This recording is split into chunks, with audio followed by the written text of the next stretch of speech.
Isn't it the same person? Armand Asante played Satan in what? Fightful Goes West?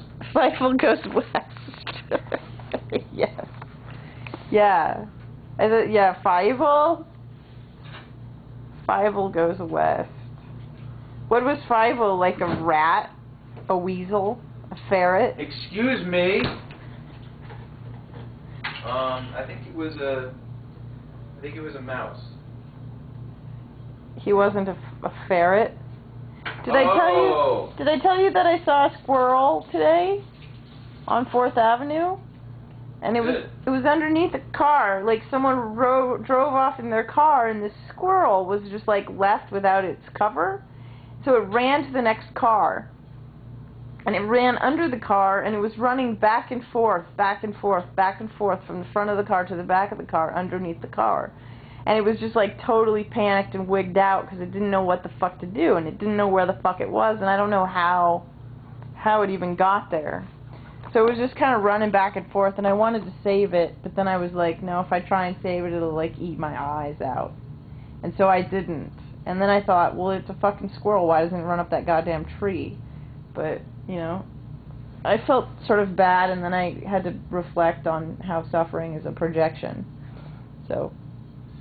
You know, it's funny you're talking about that, because today I was reminded with the memory of in Norfolk walking around, and there's this seagull with a broken wing, just kind of like, you know, strolling down the pier or whatever, and it's this empty pier, and it's very cold, and like the wind gets so strong, like, because the pier is open and it's all flat, and so the wind is super strong, because it's like you can see for miles around for the ships or what like that. Everything is all this man-built industry, and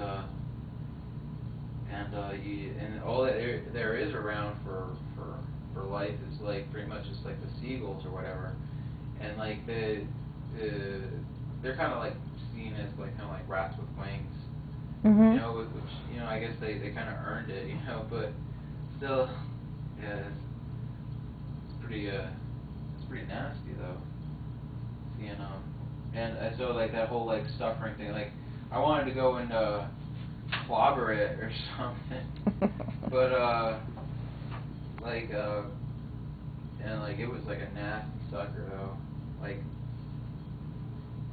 we didn't have much dialogue or whatever, and I didn't get that close to it, but I could see that it didn't really want to engage in anything. Just like it's gonna go have its own kind of death, you know, somewhere else without my help. Yeah. And you were thinking about that today? Yeah.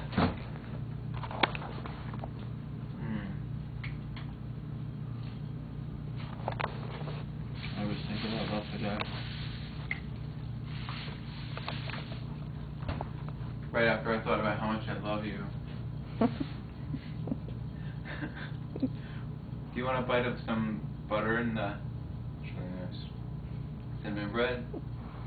A piece that big. Yeah, take your... Oh, you put some other shit on it. That's just some avocado. Apple? Avocado, apple. Yeah. Lovely, huh? Thank you.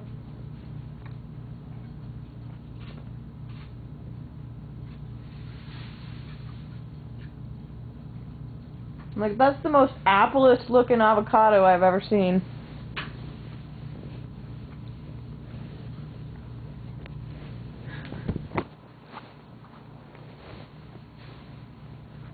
So did you use that tahini?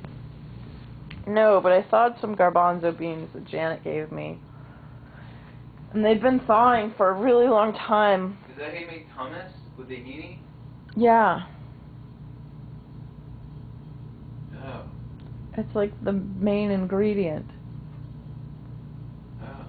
of hummus. I thought garbanzo beans made? Oh, so you add, so it's like adding sesame to. If you had to garbanzo. reduce hummus to its primary components, it would be garbanzo beans, tahini, garlic, and olive oil. So that's pretty much what it is. So ultimately, the two main players are garbanzo and tahini. And that's hummus.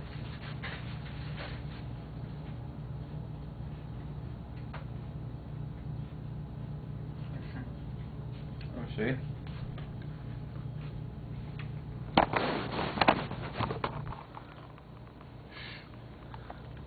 Do you like it? Mm-hmm. Cool. Beautiful.